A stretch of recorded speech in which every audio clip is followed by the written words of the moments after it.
tonight's featured artist, Ángel Rafael. So this is my homie Ángel Rafael, and we've been playing together and known each other for about 20 years now, right? Something like that. I think it might actually be like 21 or 22. Because when we started playing at Annie Bailey's, no, it was like, it is like 20 years, yeah. 20 years, damn.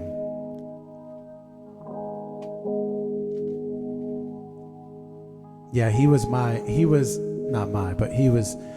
and I, we played together way back in the day at a place called Annie Bailey's, which is an Irish pub out here in Lancaster, PA. And it was interesting instrumentation. It was 3 singers. One of the singers played guitar. Deatrick Strauss. He's killing it. He's killing it up in Boston, but worldwide, really. Mm-hmm. He's doing his thing. And then Alex Arias. He's working out in Philly now. And you played the djembe, but he played it like a drum set. Super cool. Man, yeah, that was like all right, we skipped ahead in the story, but those were some awesome days. And yeah, I used to beat that drum and my hands would get raw and sometimes open up. Like, it was insane. We would play 3-hour sets, and I would just smash, like, it was almost as hard as like a table. Just like, not that hard, but like, dude, just and dude, we're rocking out and partying and playing cover songs and original songs. All right, bro, take me back to how you got started in music. The very, very first kind of thing was when I was in Price Elementary School. I said I wanted to play saxophone. They handed me a trumpet, and they said, you're a natural trumpet player. And then, and that's kind of where it started. My family, I don't want to say emigrated, because Puerto Rico is part of the United States, but they're from Puerto Rico. They came to Lancaster, PA in the 60s, and my uncles were really killer, like flamenco guitarists.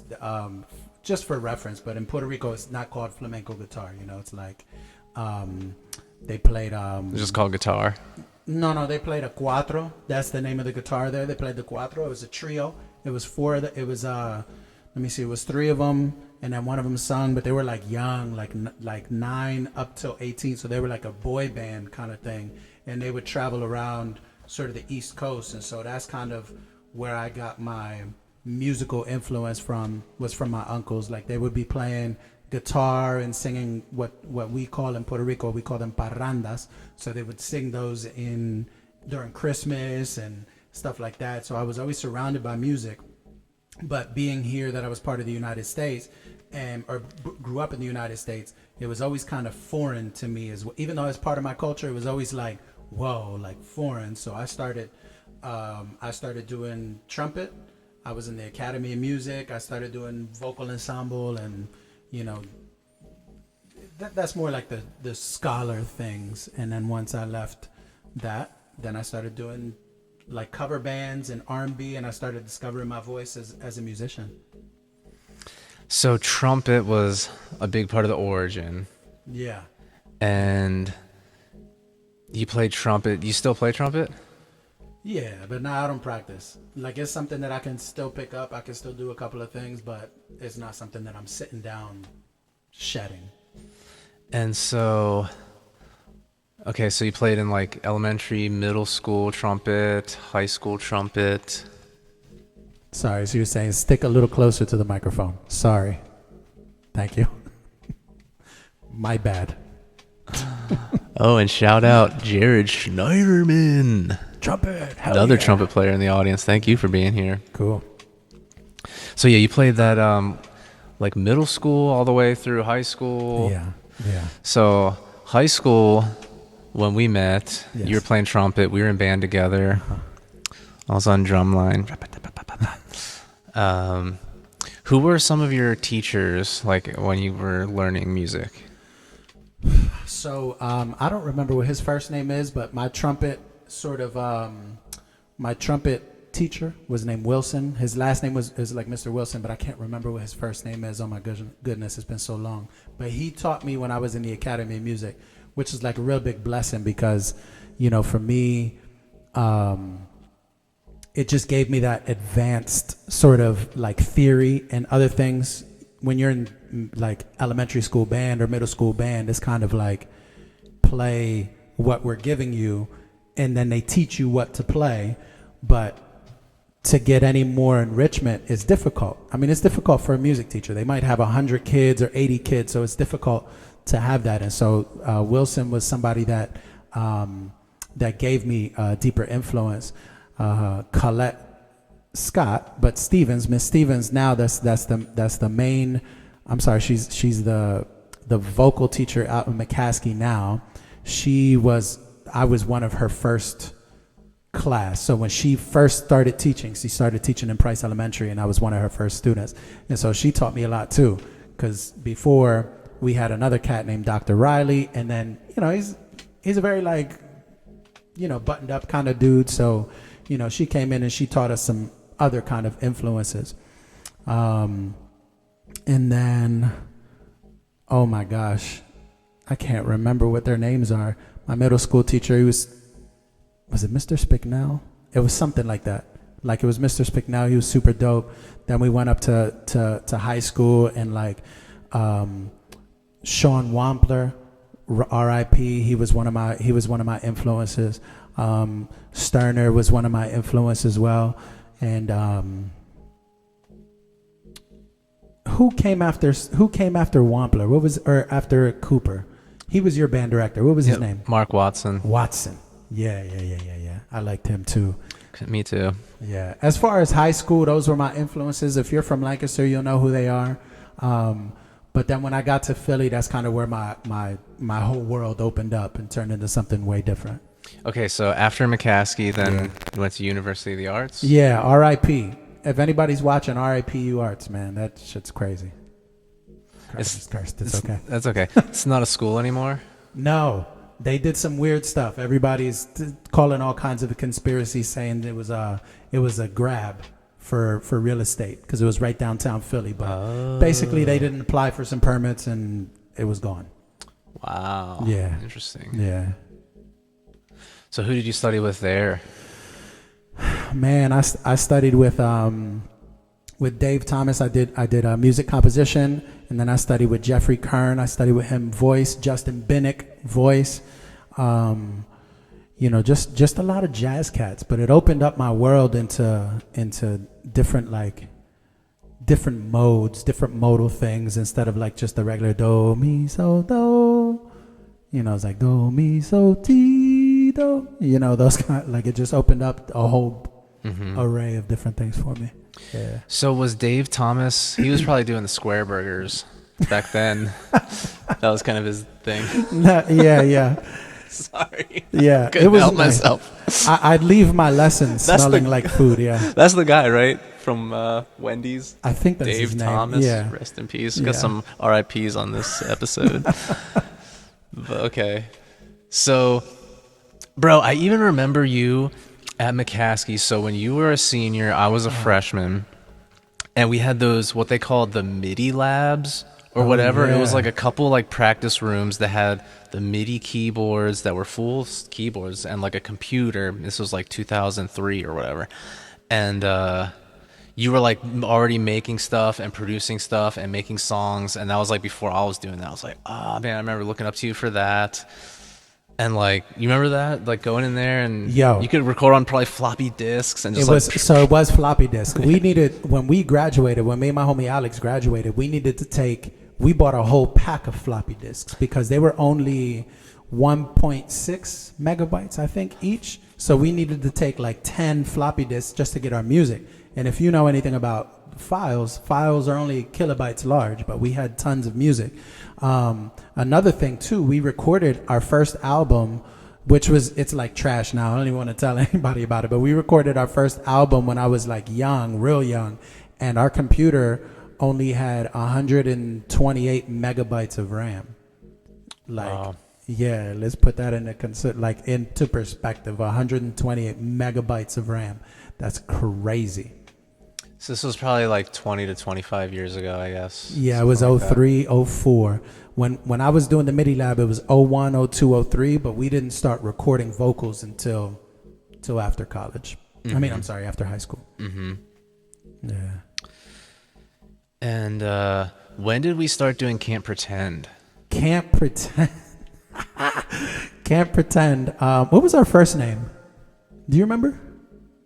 So I had the other band with Dieter, with Dan Flaherty and Kyle Shank. We called that Too Tall, Too Small. Too Tall, Too Small. Yeah. Because me and Dieter were short, Dan and Kyle were tall. And that was like when I was still in high school. And then we started kind of bringing you guys into something like that. And then it's hard to remember. And then I just remember it became Can't Pretend with like Alex and me and Dieter. Yeah. And then that was when I really cut my teeth with like bar gigs and playing live in front of like that stuff. And we were playing regularly. We had Annie Bailey's regularly. Yeah. We had that golf course. I was just going to say some country club. I don't remember what it was. It was like in New York. It'll come to me. Heritage Hills. Yeah. We played there. I don't know. And this was like 06? Yeah, I think it was 05, 06, 07 because I was in college at the time, but still coming home every summer, to Lancaster to like work construction and stuff. So, yeah, that was 05, 06, yeah. Yep, sounds like it was end of high school, beginning of college for me. And I remember we played in D.C. on Mondays at the Banana Cafe. The Banana Cafe, yeah. And remember they hooked us up with burritos every time and food. That was really so good. Good. Yeah. Oh, my gosh. Oh, my gosh. Okay, so, y'all, I worked at a factory, yeah, where we were making cups. you know what story I'm going to tell you. So we had a gig on a Friday, and I couldn't get off of work. So I had this dude call into my job to say there was some kind of emergency. So I didn't give him any instructions that I remember, but he called in and he said, "Can you get Angel? His uncle is in the hospital." And he gave the name Chico, which was the name of my family dog. So when my manager comes up to me, she says, "Angel, oh my gosh, there's an emergency. Your uncle Chico's in the hospital." And I had to try to keep my face as straight as possible to be like, "Oh my gosh, not Uncle Chico." Not Uncle Chico. And then, and then I ended up leaving and going to the gig. This was before cell phones were really prevalent, so there was no evidence. But why did you pick Chico? I don't know. It just was like, oh, that's like a name, like whatever. Could be a nickname. I don't know. It was just the name I went for. Good Lord. Good thing I have a poker face. Goodness gracious. Yeah. But yo, that was fun. But that Can't Pretend was crazy because that was where we all cut our teeth. It's you're dealing with bad sound. You're dealing with even though we got better, but you're dealing with bad sound. You're dealing with people drinking, not paying attention to you. But when you as a musician, when you're playing and people are drunk off of their minds, and then all of a sudden everybody in the bar shuts up, you got something special. Mm-hmm. So that was for me. I learned a lot from that because now when people come, they come to see Ángel Rafael. So for the most part, they're cordial, they're receptive, they're listening, but they're polite. You don't get the raw sort of thing of being in a bar and somebody's drunk and they have no reason to listen to you, and then they hear you helplessly hoping a harlequin hovers nearby, and then just you can hear a pin drop. They're just like, holy shit, crazy. Yeah, man, you and Dieter and Alex all harmonized beautifully. It was so sick. The original songs you guys wrote were sick, like Sunday Drivin'. There's I remember there was like 3 on a CD that I had. Sunday Driving, Goodbye to the Nights. Oh, Goodbye to the Nights. Goodbye to the Goodbye to it all. Yes, dude, yes. Sunday Driving and Goodbye to the Nights are the only 2 that I can think of right now. And I think the other one was called Can't Pretend. Oh, yeah, right? Yeah. And then that just became our name. Yeah, but yeah, we did have a name before that probably. Yeah. And then it became Can't Pretend with that song and whatever because we couldn't think of a name. Yeah. I remember, practicing at Dieter's house. Shout out to the Strauss family and the church. Yup. Yeah, big shout out. Okay, and I I want to say one other thing here about that. Man, there was so many good times and fun. You guys singing harmonies. I wish I had learned to sing. I didn't really learn to sing until college in my fraternity. I started doing like part singing. I wish I could have like sang with you guys back in those years. Oh yeah. So I'm remembering the CD that we had. Too Tall, Too Small, like won a Battle of the Bands at Rick's place. I might be putting too many things together here in my memory, but like we won recording time. No, I think that was We Made Something Else. That was when I was like sophomore year of high school or something. Then Dieter's uncle Roger paid for us to do another recording of some songs. He got us studio time. Who? Okay, not to be rude or anything, but what was the name of his assistant that we were all in love with? If she's watching, I know she's much older now, but like we all were like doe-eyed, like, oh my God, she was the most beautiful thing on this planet. Goodness gracious. Anyways. I know. I remember that too. I can't remember the name. Okay, so yeah, we got this recording time. So we recorded some songs, and then you guys came in and we did the Can't Pretend songs. Yeah. And I remember having a CD of like the first like 4 or 5 were like the Too Tall, Too Small songs, and then the Can't Pretend songs were at the end. That was like Goodbye to the Nights, Sunday Drive-In, Can't Pretend. Man, I gotta pull those out because those songs would still get me lit, man. Do you remember what the address for the studio was? Oh yeah, 420 Stony Road or whatever. 420 Stony Lane. Yep. Yo, can't beat that. When we would call for pizza, people would be like, "Are y'all messing with me?" Yep. 420 Stony Lane. I don't remember what the engineer's name was. Jim Kenneth. Jim, I think. Yeah. He was man, great. if he's around, yeah, that was like my first real studio experience. We went to Right Coast in Colombia, which was a really nice studio. That is nice. Bon Jovi recorded there. Yeah. We went there. That was the prize that we won back in 04 or whatever. And then that other one was at Kenneth, which who knows. And Hassan was working with us. Yeah. I'd like to know what he's doing. What's up with him? That dude was one of those people, for anybody that's watching, he's one of those people that's like, just like a genius. Yeah. Like somehow he just something about music just pumped through every vein, every cell of him. He was just great. He was good. Completely musical. I used to love his band Sonic Lux with Trey Alexander and That's Woody a cool Campbell. Name. They were like prog rock. They were all just incredible. I used to go. My friend's dad would take us over to Symposium and hear them and stuff, like in high school. Yeah. Wow. R.I.P. to that place. That's Aruga's now. Yeah, Hassan, last I know, was out in California. I think he wrote a musical. He's been composing and doing his thing, and who knows? Of course. I know. Good for him. Okay, one other memory I have is when we went to North Carolina. Yeah, man. Shout out to the Strauss family again and everyone on that trip. Yeah. AJ Vercal was on that trip. And Dan. AJ. Oh, man, I haven't heard that name in a long time. Okay. Yep, he was on bass for that. We went down to North Carolina, stayed in Outer Banks thanks to Dieter's family, and stayed in a sick house. There was like multi-families on this vacation for a week or two. We came down for a weekend to like play this bar and just have fun. And yeah, I'm like 18 years old or whatever at the time. Like it was a first like travel gig like that. Yeah. Fond memories. Then we were at the beach and just like hanging out. That place was sick. It had like a pool. It was beautiful. Yeah. It was a pool, and then you go up a dune, and then the beach is right there. We were like right on the beach, and this guy sleeps like a rock, like a rock. We lit like I don't know if he was like fake sleeping or something but we took him in his, I don't know if it was in his blanket. Were you in your blanket, or we did take the whole mattress? I'm not sure. But we took his whole, like he was wrapped up like a burrito, I guess, and we picked him up from the blanket, and we're gonna throw him in the pool because it was like, I don't know, 1 p.m. or some ridiculous hour, and he's still sleeping. And he did not wake up until we were like, huh? And then he woke up and wriggled out. I remember that. So tell me about the gear you brought. Ooh. Okay, so this right here I won't talk about. This is just a MIDI controller. It's a Keystation 49. It's nothing fancy. Give me 1 second. Let me get a sip of water.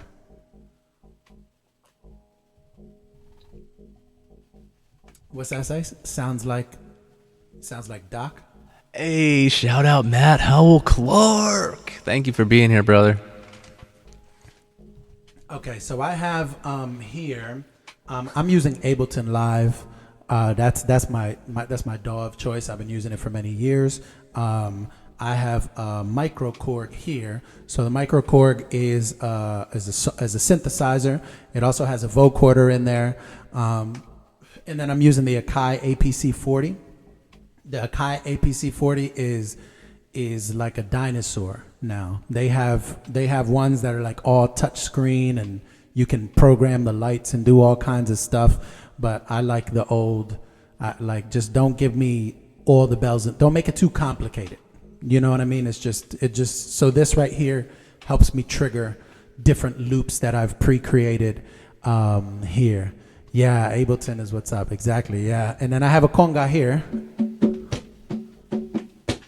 That's my baby. I'm still learning, but, I like to learn on the job. And that's pretty much it. I have my clave sticks here too, but, and those are, I don't know what type of wood it is, but, the clave is another, yeah. Got one right here, bruh. I got it all. I got the vibra slap. Oh man, when we were at that studio, that's the first time I ever physically touched a vibra slap. Mm-hmm. Those things are cool.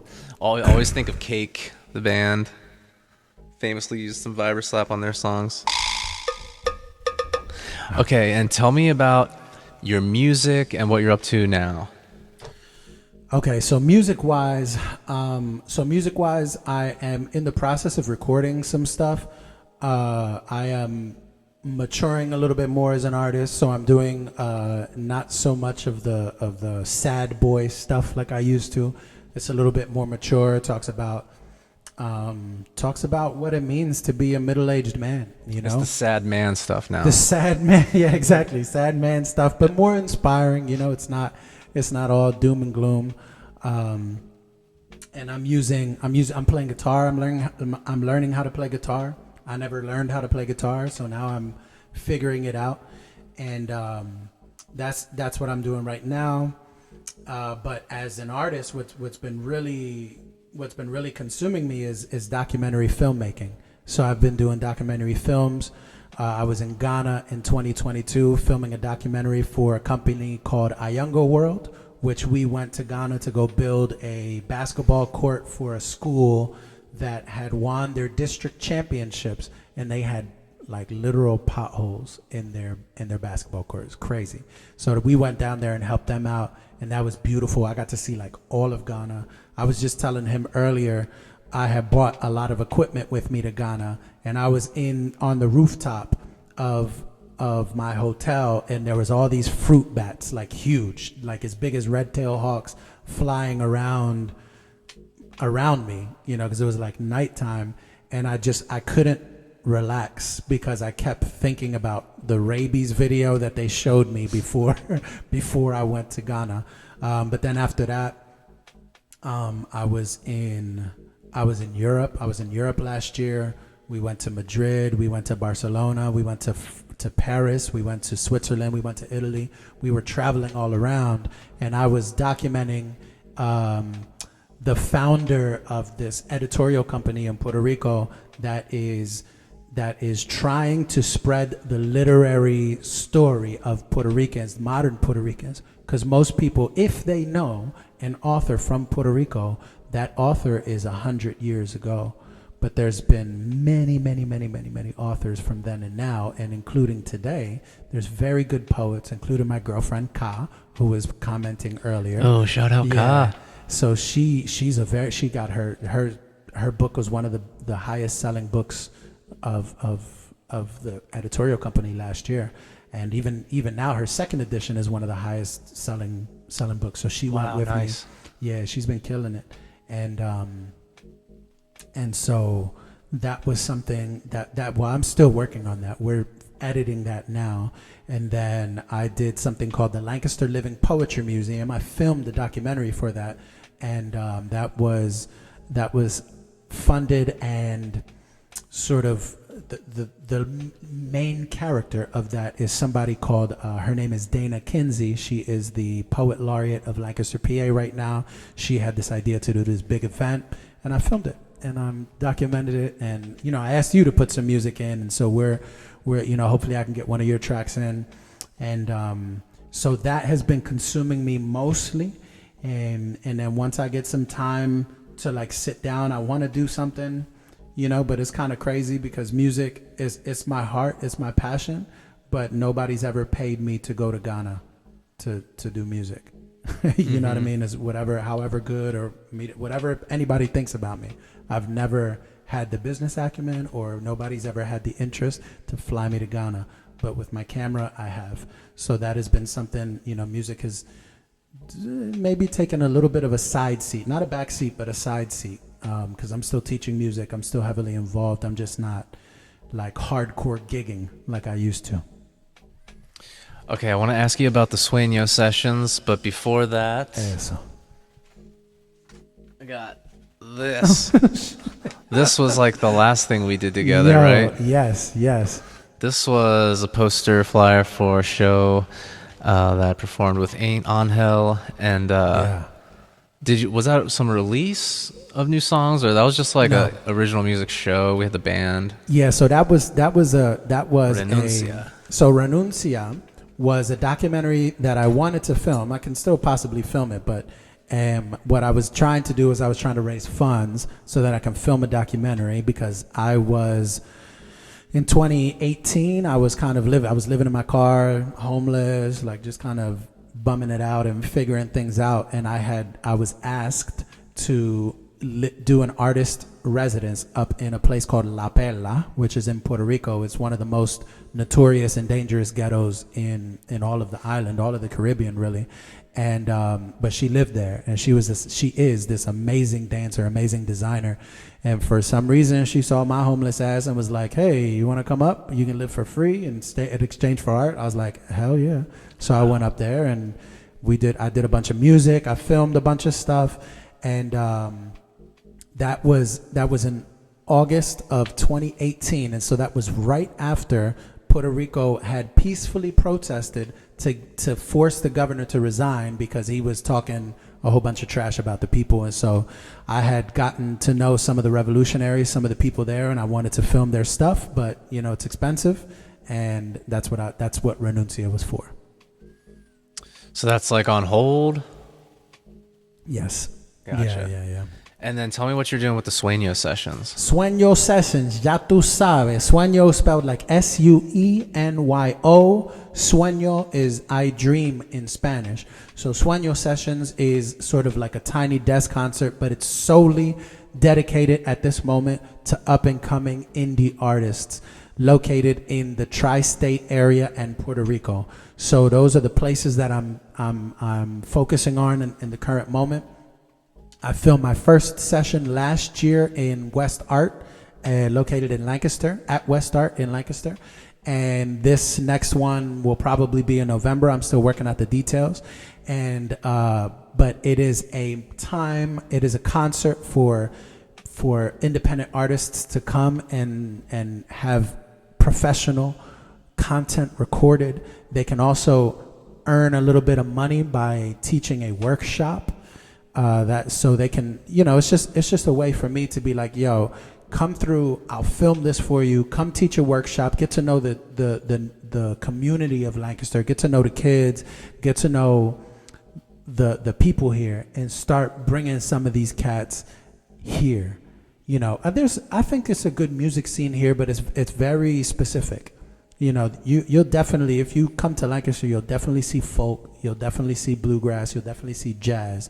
And I want to start bringing some of that bilingual Latin, kind of hip hop, R&B, whatever. Like that's kind of the vibe that I grew up or started in. And that's kind of what I want to bring around here. So that's Sueño Sessions. You can catch it on YouTube. First episode, Lodito.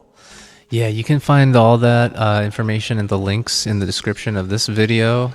Shout out to West Art. I just performed there last weekend, and full video of that show, if you missed it, will be available here on this channel soon. Thank you so much to everyone who came to that. And at that show, I was talking to this dude Rob from the band Sleep Naked, and their band is down in Nashville. They're in school down there, but most of them were from like the Northeast like area, Pennsylvania and around. And we were chatting a little bit, and he was like, I was like, what's going on in Nashville? He was, let me try to paraphrase here. It was like, you know, Nashville has a ton of great musicians, but not a great community. He is like, everybody is kind of just trying to make it and do their own thing, and it's a lot of singer-songwriters, like independent. He was like, here, there's more of a scene of and community of